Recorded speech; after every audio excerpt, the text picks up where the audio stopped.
안녕하세요. 주식 공부 같이 하는 준마인트입니다.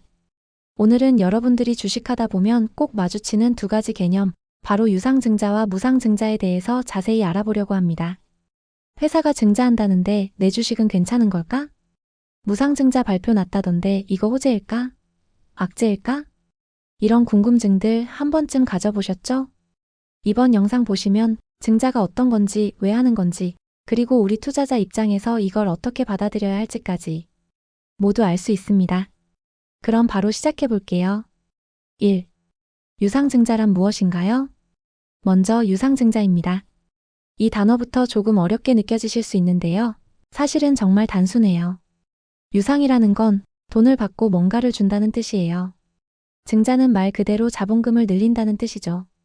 즉, 유상증자는 회사를 운영하는 데 필요한 자금을 더 확보하기 위해 신규 주식을 발행하고 그걸 돈을 받고 파는 것입니다.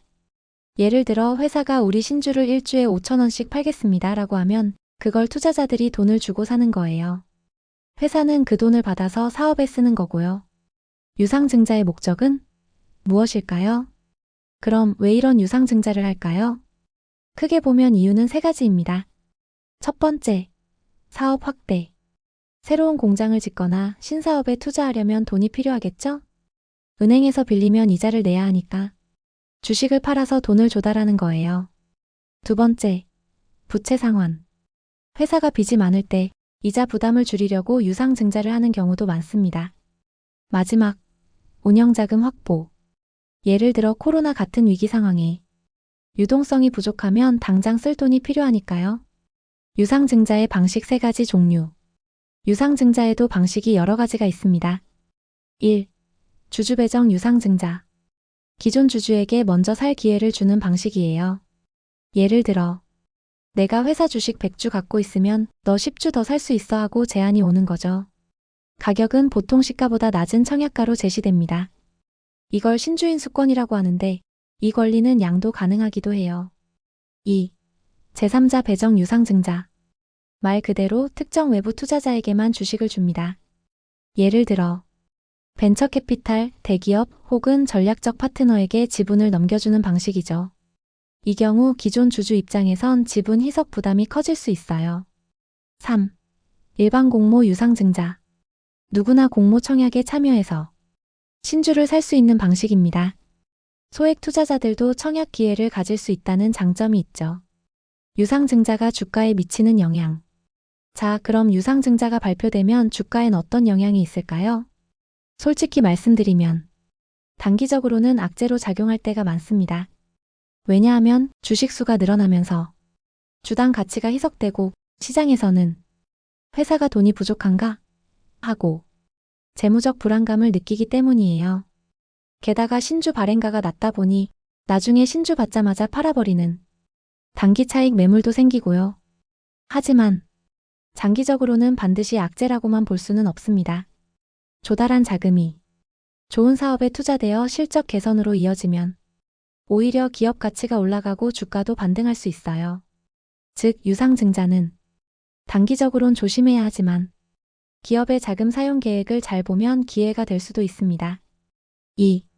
무상증자란 무엇인가요? 이번엔 무상증자입니다. 이건 이름만 들어도 느낌이 다르죠? 무상 즉 공짜입니다. 말 그대로 회사가 아무런 대가 없이 기존 주주에게 주식을 더 나눠주는 것이에요. 예를 들어 1주당 1주 무상증자 한다고 하면 내가 100주 들고 있으면 추가로 100주를 더 주는 거예요. 공짜 주식? 대박인데요?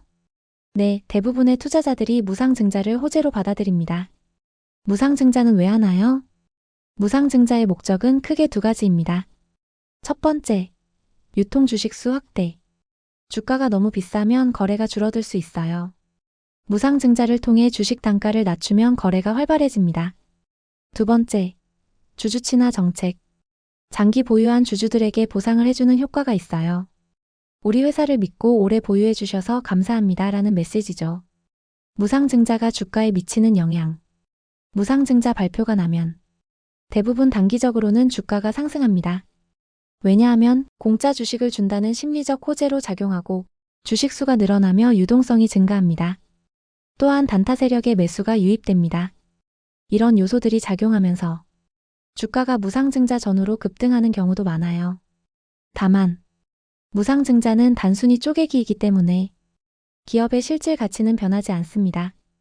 예를 들어 피자 한 판을 4조각에서 8조각으로 나눴다고 피자가 더 커지는 건 아니잖아요? 그래서 장기적으론 중립적인 재료라는 게 시장의 평가입니다. 무상증자는 단타성 움직임이 강하기 때문에 타이밍 판단이 중요합니다. 3. 자, 그럼 증자 이슈가 나왔을 때 우리 투자자들은 어떻게 대응해야 할까요? 유상증자일 경우 기업의 자금 사용 목적을 확인하세요. 시설 투자, 부채 상환, 운영 자금, 실적 개선 전망이 있다면 일시적인 하락을 저가 매수 기회로 볼 수 있습니다. 단기 급락된 지나친 공포는 기회가 되기도 해요. 무상증자일 경우 발표 초기에 매수세가 몰릴 수 있지만 너무 늦게 따라붙으면 오히려 고점에 물릴 수 있습니다. 테마주나 단기 급등 종목일수록 무상증자 발표 후 차익 실현 매물이 빠르게 나올 수 있음 주의하세요. 마무리 요약. 정리해 볼게요. 유상증자는 회사가 돈 받고 주식 파는 것. 단기 악재지만 기업 성장에 쓰이면 장기 호재가 가능합니다. 무상증자는 공짜 주식 나눠주는 것. 단기 호재지만 실질 가치 변동이 없습니다. 투자자는 증자의 배경과 목적, 기업 체력, 그리고 시장 반응을 함께 봐야 합니다. 오늘 영상 어떠셨나요? 이제 유상증자, 무상증자란 말이 나와도 당황하지 않으시겠죠? 주식 공부는 결국 정보를 얼마나 정확히 알고 어떻게 해석하느냐가 핵심이에요. 이번 영상이 여러분의 투자 판단에 도움이 되었으면 좋겠습니다. 좋아요와 구독, 알림 설정도 부탁드릴게요. 그럼 다음 영상에서 또 뵐게요. 감사합니다.